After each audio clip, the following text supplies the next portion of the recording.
A little panda named Momo lived in a quiet bamboo forest. But Momo was different. He was slow, and everyone laughed at him.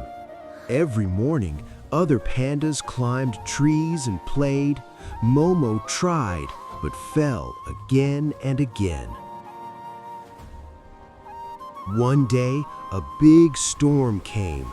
The river rose, and a baby panda was stuck on the other side.